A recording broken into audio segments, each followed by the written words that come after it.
Hello and welcome to the Nidhika Bahl Show, the Game of Life series. Today in the studio, I have with me India's leading leadership, sales and productivity expert, Sharat Sharma. Welcome Sharat, welcome to the show. Hi Nidhika.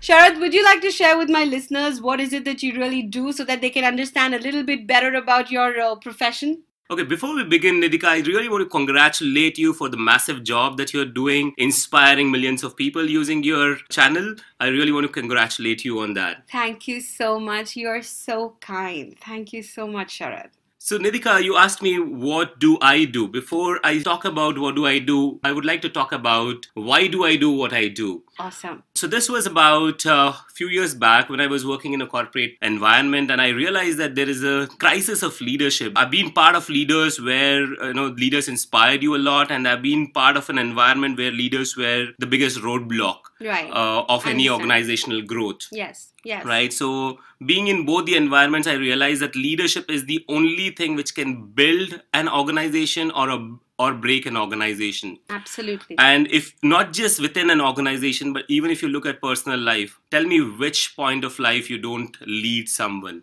Absolutely. I think even in a home, a mother or a father is a leader to the home, and what precedents they set for the whole family is how the family shapes up. Absolutely. Right. You said it right. Right from your childhood, your adulthood, you look at people, you see how they are doing, and you tend to model them, and that's what leading is all about. Exactly, yes. You're influencing people every moment in your life. Yeah. In fact, John Maxwell always says everything rises and falls on leadership. Absolutely. You said it right, Nidhika. So that's when my mission started, that, I wanted to train people to be wonderful leaders, not just in corporates, but also in personal life. Wow. So you lead from the front, you lead and you inspire people to be better human beings. And when you're a better human being, you actually become a better leader. So that's why I do whatever I do. So today I train corporates across India. I train organizations like Renault, Nissan, Ten Sports, and quite a lot of them, training them on sales, leadership, and productivity. So let me draw a similarity between sales and leadership. Sure, both of them are about influence, right? How do you influence people? Yes. So a massive amount of job is done when you actually influence people rightly. Correct. Right. Yes. So if you understand one thing, if you can understand right and do it right, you are in the game. Yes. People don't care how much you know unless they know how much you care, isn't it? Absolutely. Absolutely. And like you said it beautifully, Nidhika, it's all about caring about people. And leadership is all about caring about people. Sales is all about caring about your customers. Absolutely, yes. So, Sharat, you mentioned that when you were in the corporate, you saw both sides of leadership. You saw the good leadership and you also saw the not so good leadership. So coming from the not so good leadership example, would you be open to sharing with us something that may have impacted your career as a result of not so good leadership?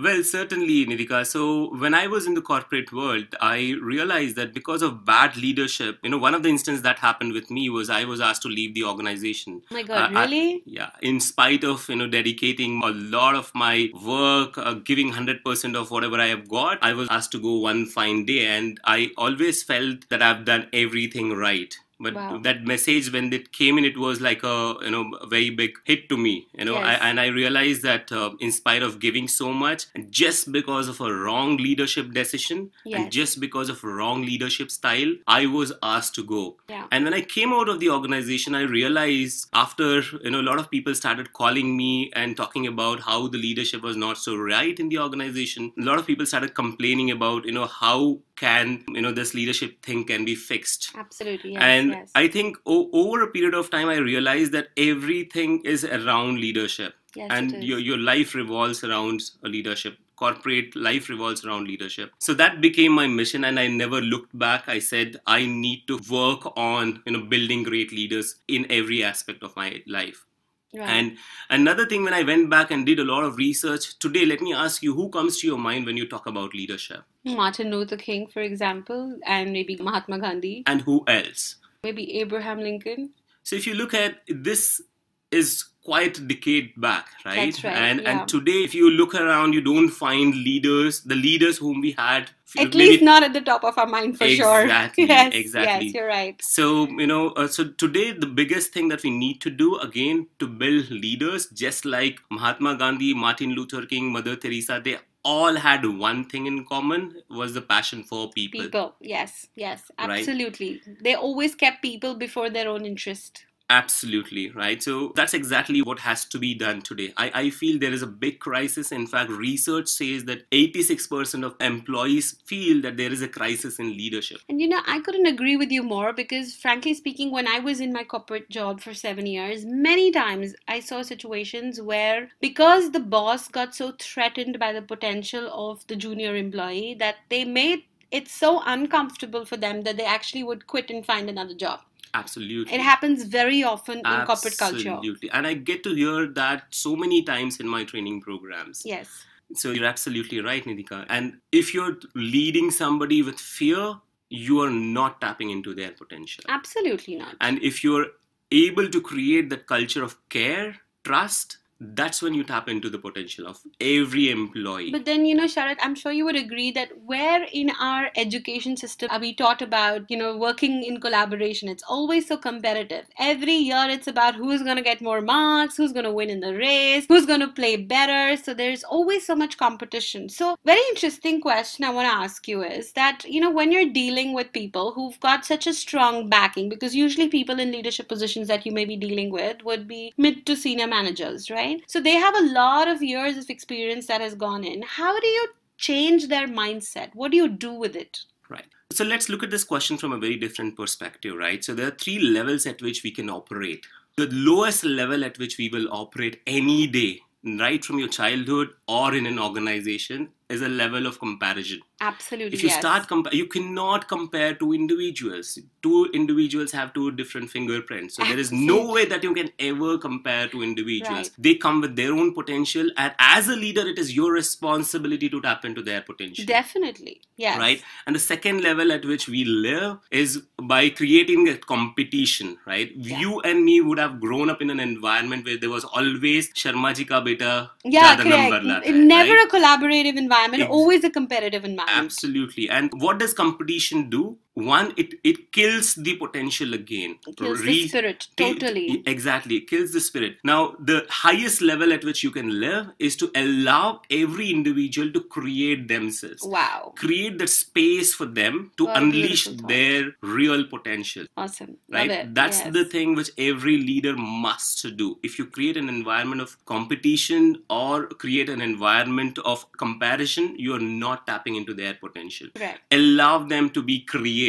Yes. Allow them that space, that care, that complete environment where they can do whatever they are capable of. Wow. Now, as a mother, as a father, you must do it. Yes. As an employee, you must do it for your subordinates. Yes. As a corporate leader, you must do it. Yes. In fact, tell me which aspect of your life you're not leading. Correct, you're right. I think, and what brings me to a very interesting point here is, to start with why guy Simon Sinek, he recently did a video on YouTube regarding millennials. Absolutely. And he said that these are the children who have gotten things easy and fast. And now when they go to the corporate culture and they don't get things easy and fast, they are the ones who are getting into depression and, they're getting confused about life. And I think if the leadership doesn't grow, we are going to lose these children somewhere to confusion and maybe even suicide attempts and depression, because we are not able to handle what they're going through and we don't know how to sort of influence them in the right way. So I'm sure you work with managers about that as well, right? Absolutely, Nidhika. So the millennial question is there with every leader today, and the models, everything that was there a decade back, now they don't fit in. Yeah. Because if you look at any of the models, let me not name any of the model, but most of the models do not fit in today, because the models again limit you. Absolutely. They don't allow you. See, let's understand this in a very simple way. You have to lead from the front. That means you need to know yourself completely. Correct. Right? Yes. Once you know yourself completely, you are no more insecure, no more negative feelings around, no more fear-based performance around. Right. You will know that this is the way I need to work with anybody. May it be a millennial, may it be any other individual. Yeah. So you need to know yourself first. So it goes back to self-awareness and self-image, right? Absolutely. Understanding your own self and accepting yourself completely. Wow. Right? What a wonderful thought. Exactly. So as a leader, if I know that I have a limitation, I can work with my team. And that's where self-awareness comes in and the acceptance comes in. I need to leverage the expertise of my own team members. And that's when self-awareness and self-acceptance comes in. Yes. Yes. Right? So with the millennials, with others, with everyone, the models do not hold good any further. Right. Everything goes back to understanding your own self and not just, superficial. So let me give you a little bit about my workshop. Right? That'll be very nice. Please do share with us. Right. So we do not work at the effect level. Right. Most of the models are short-term fix. Right. Right. So if you fix the leadership at a very superficial level, it will work for short time, but eventually everything comes back. Right. And that's when a lot of times corporates come back and say, we have done like 4, 5, 10, 20 leadership programs, but nothing seems to work. Absolutely, yeah. So because they've not probably worked on the mindset, right? Exactly, right. So they don't go deeper. They don't fix the cause. Right. And one thing which we really do in our transformational leadership workshop is work at the cause. Wow. Fix the root so that you can see the results much faster. Amazing. Another thing which I really want to emphasize here, Nidhika, is a lot of times corporate ask me to do team interventions. Right. But if you're training your team, but if the leadership is not trained, true, I get the point. Right, already. You're fixing something which need not be fixed. Yes. You need to fix the leadership. Yeah. Just imagine a guy gets trained and he goes back to the same culture and led by the same leader. Now he's only more frustrated. That's all. Absolutely. So he gets all the tools, but it doesn't work because with power comes responsibility. Leaders are not being responsible. Absolutely. You're right.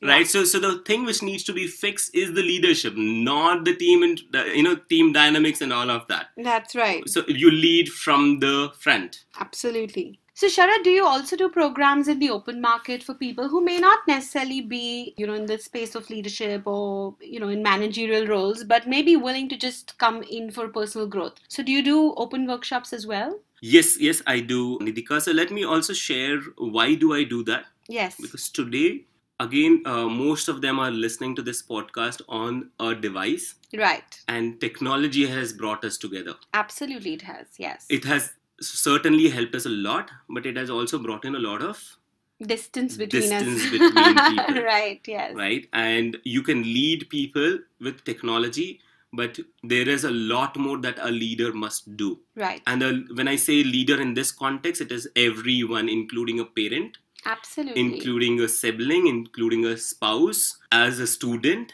everyone leads. Yeah, because I think anybody who's in a position of influence, is a leader, and anybody who's a leader, if they do not grow, they're like a lid on the rest of the gang, Exactly. So if they don't leverage themselves, then the other people get stuck with what they have and where they are. So they do not grow as well, right? True, absolutely. So technology has brought us together, but it has also distanced us. Absolutely, I agree with you. And as a leader, just imagine when Martin Luther King delivered his speech.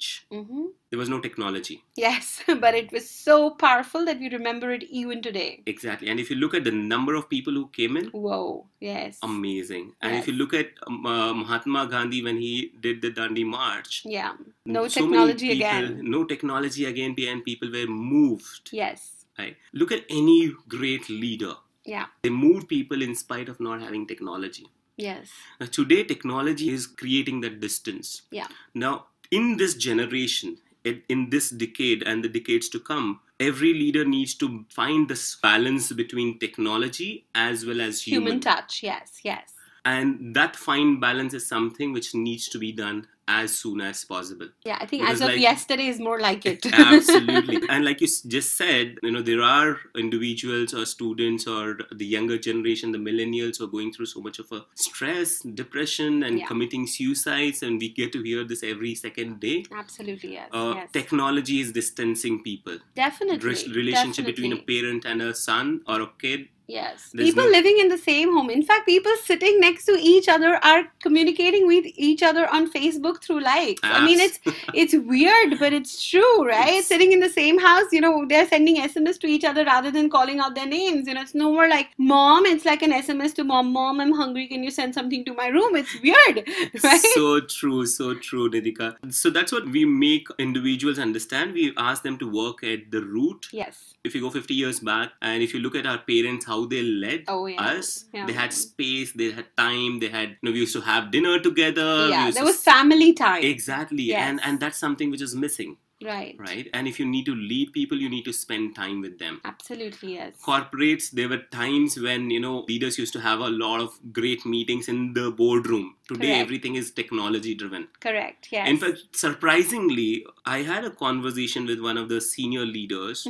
in a flight. And when I was asking about leadership, what do you do? For about 30 minutes, he didn't talk about people. Oh my God, really? He was only talking about technology. Wow. And when I asked him, what about people? What about your teams? And he was like, yeah. They are around. They will figure it out. And it was so earth-shattering for me, if you really ask me. I can imagine, yes. Right? Yes. So because there are people, there's you, there's people. Right.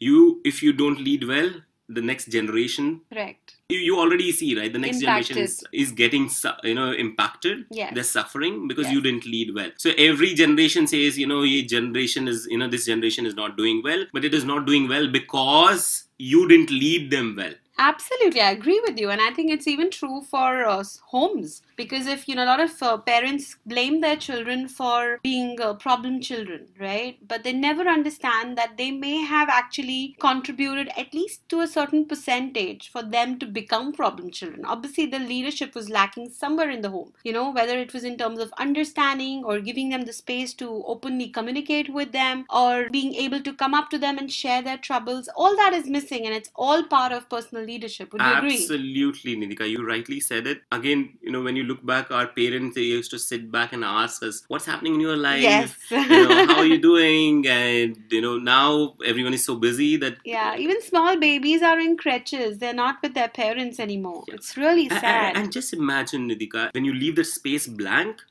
there's always a scope of that blank being filled by something incorrect, something wrong. I think it's always getting filled with incorrect. You're absolutely right there. And let me just share this. In my personal belief, there is nothing which is blank. Yeah. Right? There is never a blank. Everything is filled. Yeah, because nature cannot allow any vacuum, can it? Absolutely. So, there's nothing blank, and you're not there. Your kid is being influenced by somebody else, and that influence may not be right. Yeah. And if this thought can be there with every parent or every individual, that I'm being influenced, may not be by right people, maybe by wrong people. Right. And if every parent can think, every leader can think, this one question can change a lot of things for them. Right. Absolutely. And leadership is responsibility, Nidhika. Yes, totally. It's a big responsibility. So tell me on that note, Sharat, that, we're talking a lot about personal leadership. How important is personal leadership to win in the game of life?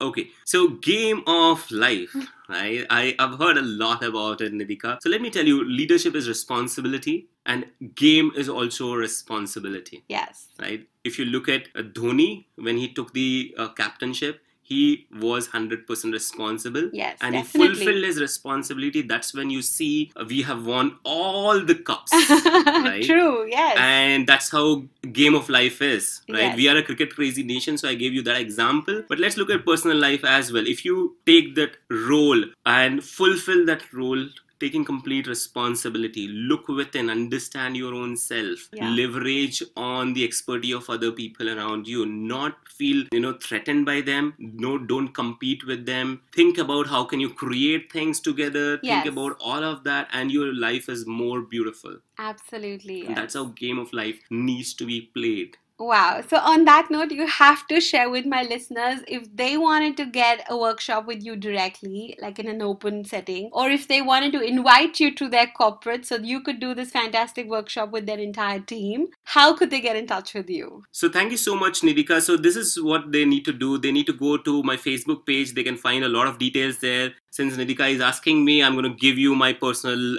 email ID and my phone number. So my personal email ID is SHARAT, T for Tamil Nadu. It is not D, it is T, @IAM, human capital, HUMANCAPITAL, consulting, CONSULTING.com. That's my email ID. And you can also connect with me on my phone, direct phone, which is 9866 108079. Wow, that's awesome. Thank you so much for sharing your details with my listeners, Sharat. That's really kind of you. But before I let you go today, I would also want to know, is there any message you'd like to leave behind with, the listeners at large, maybe even homemakers or somebody, who you feel they're like a message for life, may not necessarily be on leadership, but anything valuable you'd like to say to my listeners? So here is my message, Nidhika. I think the best way to live life is to allow it to be created. Wow. That's how nature is. Do not compare, do not compete. Allow your life to be created. Oh my God, that is such a beautiful message right there. Thank you, Sharat. Thank you so much for joining us today. It's really kind of you to take out the time to meet me today. Thank you so much. Thank you, Nidhika. Pleasure is all mine. Well, thank you guys for listening to us today. I'll be back soon with another incredible guest. So hang in there. See you soon. Bye-bye. Oh yes, and do not forget that I have a workshop coming up in Mumbai from 21st April to 23rd April called The Game of Life. And if you're in Mumbai and you're listening to this fabulous podcast, the 5 best people who tell us how wonderful this podcast has been for them will get free passes to my workshop, absolutely free, 9 a.m. to 6:30 p.m. 3-day workshop, The Game of Life, which is going to teach you how you can transform your relationships, your health, your wealth, and make this year a year of transformation for you. So if you're up to the game, go for it. Tell us what did you like so much about Sharat's podcast, and we'll pick up the 5 best. So keep on sending us the message in the comments and we'll give you free passes for my workshop. Thank you so much for listening to us today once again. Bye-bye.